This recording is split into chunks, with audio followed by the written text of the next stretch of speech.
मध्य प्रदेश की शिवराज सरकार 28 दिसंबर को शुरू हो रहे विधानसभा के शीत सत्र में धर्म स्वातंत्र्य विधेयक लाने वाली है, जिसमें लव जिहाद को प्रोत्साहित करने वालों के खिलाफ कड़ी कार्रवाई के प्रावधान होंगे। इस विधेयक को लेकर के मंत्री विश्वास सारंग ने भी प्रदेश सरकार को सुझाव दिया। उन्होंने मीडिया से बातचीत में कहा कि जो भी लव जिहाद को प्रोत्साहित करता है उसके खिलाफ कड़ा एक्शन होना चाहिए। लव जिहाद में पूरा रैकेट काम करता है, उस रैकेट पर कार्रवाई होनी चाहिए। उन धर्म गुरुओं पर भी कार्रवाई होनी चाहिए जो इस तरह का विवाह करवाते हैं। कांग्रेस ने लव जिहाद पर बीजेपी के अंदर हो रही बहस और चर्चा पर कहा कि रोज नए सुझाव देने से बेहतर है सरकार इस मामले में कैबिनेट की बैठक करते हुए चर्चा कर ले।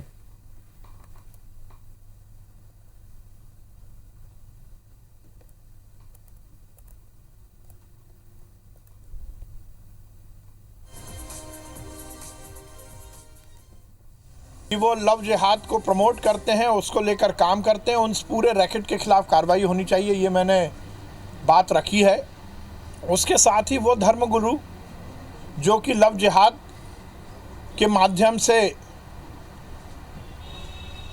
लड़के लड़कियों को वैवाहिक जीवन में जोड़ते हैं, उन पर भी कार्रवाई होनी चाहिए।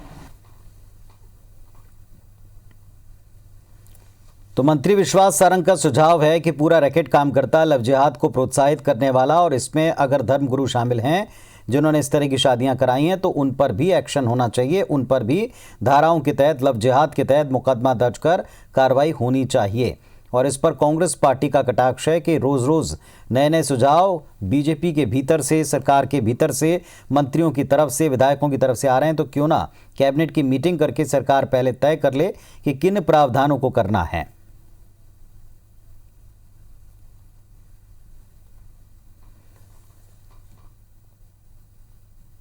और हमारे सहयोगी सुधीर दंडोतिया इस वक्त हमारे साथ में भोपाल से जुड़ रहे हैं। सुधीर, एक और सुझाव पर एक बार फिर कांग्रेस का कटाक्ष सामने आया, बताएं इस बारे में।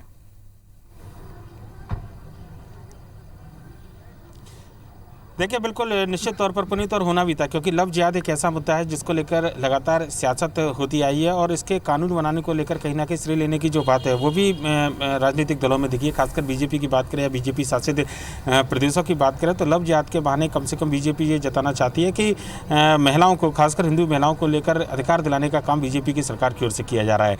लिहाजा पिछली कैबिनेट की बैठक में जो प्रस्ताव लाया गया था उसमें कुछ संशोधनों की बात सामने निकल कर आई थी और उस संशोधनों को आगे बढ़ाते हुए कुछ सुझाव जो है वो प्रदेश सरकार के मंत्रियों की ओर से निकल कर आए हैं। विश्वास सारंग प्रदेश सरकार के मंत्री, उनका साफ तौर पर कहना है कि इस कानून के अंतर्गत दायरे के में धर्मगुरुओं को लाना चाहिए। हालांकि सरकार ने जो मसौदा तैयार किया है उसमें धर्मगुरुओं के अलावा जो मदद करने वाले परिवार के सदस्य हैं, इसके अलावा अगर बात की जाए तो जो संस्थाएं हैं उनको दायरे में लाया गया था। धर्मगुरु को लेकर कोई स्पष्ट परिभाषा इस पूरे अधिनियम में जो सरकार के द्वारा तैयार किया गया था उसके अंतर्गत नहीं थी। लिहाजा इस बयान के बाद में एक बार फिर से सियासत गरमाती हुई नजर आई है, क्योंकि जो बात कैबिनेट के अंदर होनी चाहिए, जो बात सरकार के अंदर होनी चाहिए, कांग्रेस का ये आरोप है कि वो चौराहे पर बात की जा रही है और बयानबाजी के जरिए माहौल बनाने की कोशिश कम से कम इस पूरे लव जिहाद कानून के जरिए की जा रही है।